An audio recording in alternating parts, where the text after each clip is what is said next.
Hey everyone, Crystal from DP Slazioni here. Today we are taking a trip to the mountains, and specifically the Dolomites in northeastern Italy. So let's pull up a map here. Okay, so here's Italy. You have the northeastern sector of Italy, and then you have Austria up here to the north, and just below that you have Alto Adige, and just below that is Trentino, and that is the area we're going to focus on today. Many times you'll see that the region is referred to in a group, so it'll mention Alto Adige and Trentino, so you might know it more as Trentino Alto Adige. But very specifically, we're looking at the southern part of that area. If you look at the map again, you'll see this town of Trento, or the capital city of Trento. The vineyards are just outside of that and overlooking the foothills. They're in the foothills of the Dolomites, overlooking this beautiful mountain range.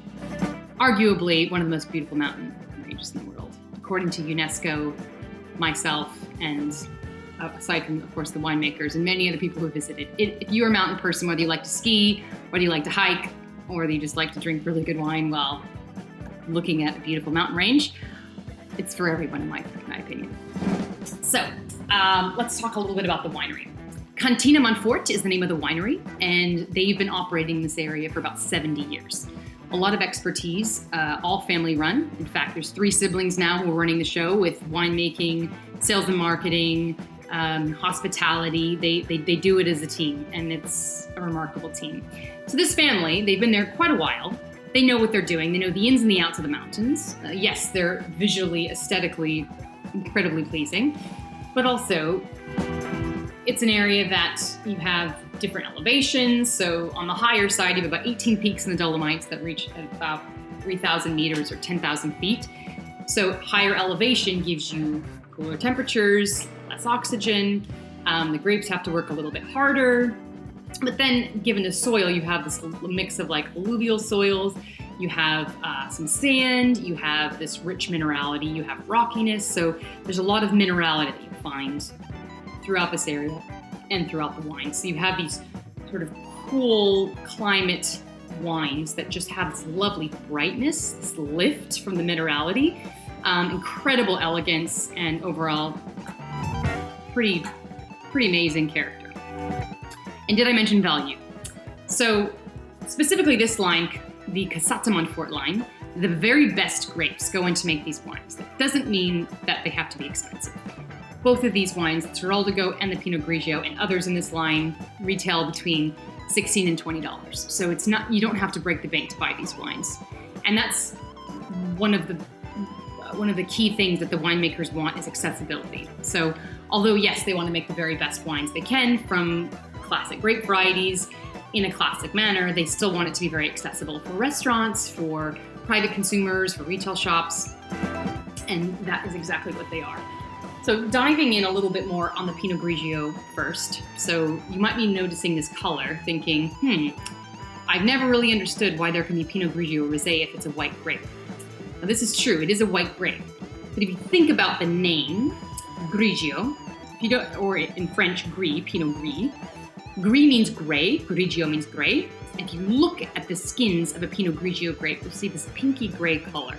And similar to a red wine making a rosé, it's when you steep or macerate these skins in the wine for a short or long period of time will dramatically change the color. So given that the skins of the Pinot Grigio are kind of this pinkish gray color, that's where you find this the coloration in this Pinot Grigio rosé and a lot of other Pinot Grigio rosés primarily from the northeastern part of Italy. So you'll find some in Friuli as well.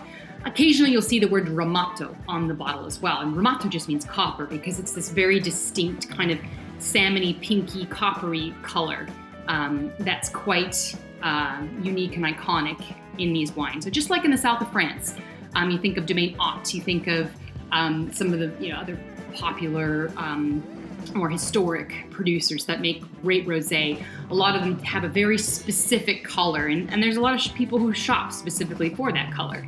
So I would say kind of a similar idea comes with Pinot Grigio Rosato, where it should only have a certain level of color.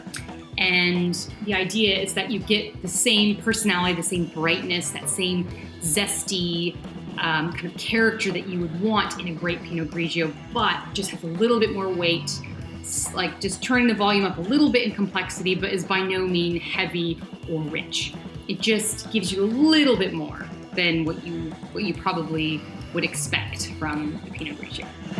It is spectacular, of course, with seafood, the usual suspects, light pastas, but you can all have this with meze. So if you're having hummus and olives and different types of grilled like chicken or pork or even like a light lamb, fantastic. You can do this. I would say avoid spice, but pretty much it's very, very versatile with many pork dishes, dumplings, dim sum. Yeah, the pairings are endless. It's delicious. It's September. Time to drink some Pinot Grigio Rosato. Okay, or if you're a red drinker, or if you're wanting to move on from rosé, look no further than the Prince of Trentino wines, Teroldego. The Teroldego is one of those wines you might say, I think I've seen or heard of that, but I didn't know what grape it was or where it comes from. Well, the good thing about this wine is it tells you right here in the bottle. Teroldego is the name of the grape. Rotelliano, Piana Rotelliana, is the very famous area that is said to give this grape the best expressions. And that reason is because of the soil. So it's alluvial soils that kind of have these river deposits, but then you have this high elevation, you have a lot of minerality in the soil, and it's just that combination which gives this grape, kind of gives it the lift. Now, Teroldego, how would I explain this grape? I'm not going to compare it to another grape because it really isn't like another grape. The way I'll describe it is like a hug. When you want a red wine, you think, I don't want something tannic, but I don't want something super light. I don't want something sweet, but I want something that's just going to give me, some sort of kind of medium-bodied richness without being heavy. That's the wine. You can even, I like it just slightly cool, cellar temperature. It just has a bright freshness, but at the same time, it's just kind of wraps you in this blanket, and it doesn't have to be cold weather when I say that, but it just feels good. It's just very, very smooth. It's like velvet on your palate. And it's one that I think represents, again, just amazing value. There's so many great Italian red wines available. But if you're going to try one from the mountains, I think that this is one of the very best. And you can do this, again, with a variety of things. Personally, I think, barbecued or grilled meats is the way to go here. Yeah, roasted chicken, this could be a Thanksgiving wine if you wanted it to be. It's kind of a good anytime red, and it tends to be a crowd pleaser because it's not, for the reasons I just mentioned, it's not it sort of hovers around. It's not light, but it's not heavy. It's not sweet. It's not tannic. It's not funky. It's just very, it's kind of just a warm, friendly hug is the way I like to think about it. And the Simoni family, they have been in this area for 70 years, definitely know what they're doing. They're not trying to reinvent the wheel. It's all about the classics. So they're focusing on indigenous varietals, making them in the most classic way, and if not, elevating them. They wouldn't say that they're so different than any other producer. They would just say, our family focuses on integrity, on sustainability, and really focusing on what the region is so well known for and has been known for many, many years. So you're always going to get a very reliable bottle of wine from anything that bears the name Monfort. So Trentino Monfort, Casata Monfort is this line. They also have a range of Trento DOC wines, which are lovely sparkling wines, so a nice alternative to Champagne, Franciacorta, and other high-quality sparkling wine regions. They also have a line of wines that are focusing on kind of more ancient, rare, indigenous varietals. I guarantee you've never heard of them before. I can't pronounce half of them. Really, really unique. And they have their entry line, which is called Teroldego, and those are kind of really classic, kind of just a really good table wine that, talk about value, looking around $10 range, and they just make spectacular, expressions, but may not have the same level of elegance, complexity, and character, but they're still delicious wines. So overall, I think, it's very easy to talk about the most expensive wines and the most famous wines, the most historic wines. And don't get me wrong, I love drinking them, love talking about them.